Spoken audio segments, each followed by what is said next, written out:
competency model is a set of skills that differentiate superior from average performance in a particular position. Okay, so what is it that the best salesmen do better and more often than the less effective salespeople? So that's what you're trying to identify with competencies. What are those behaviors that the superior performers are doing that other folks are not doing? People in businesses, while they find motivation interesting, what's more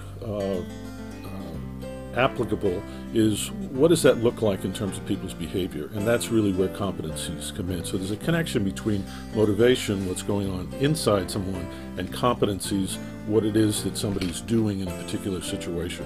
The approach used to collecting information on competencies for a particular job is something called a behavioral event interview, or a BEI.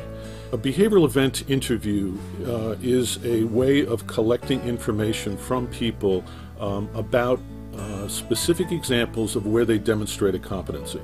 So if I wanted to find out information about influence skills, I might ask you, could you give me a specific example of where you had to do that, and then take me back to the beginning and walk me through exactly what you did, what you said, what you were thinking about, and how it turned out.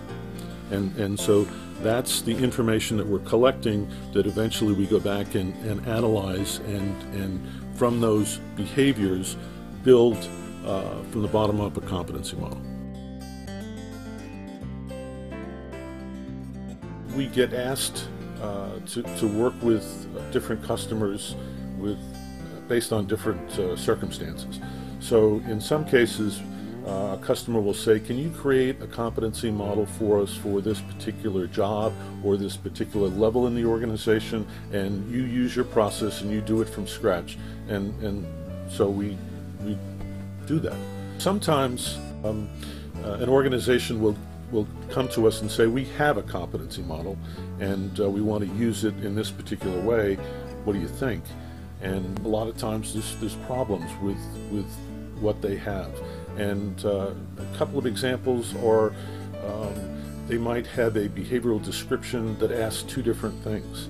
So if you want to use that as the basis for selection or assessment, if a person does one of the things but not the other, how do you rate it? Sometimes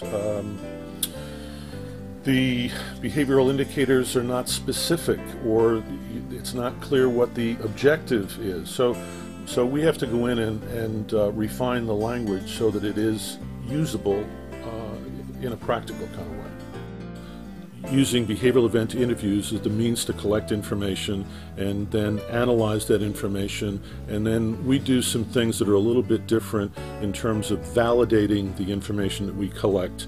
But again, there's a rigor to our process, and we built since 2003 probably over 60 competency models.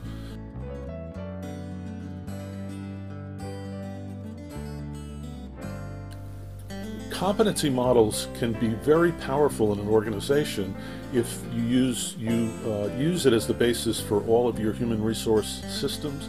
So you use it as the basis for selection, you use it as the basis for development, you use it as the basis for performance management, you use it as the basis of succession planning.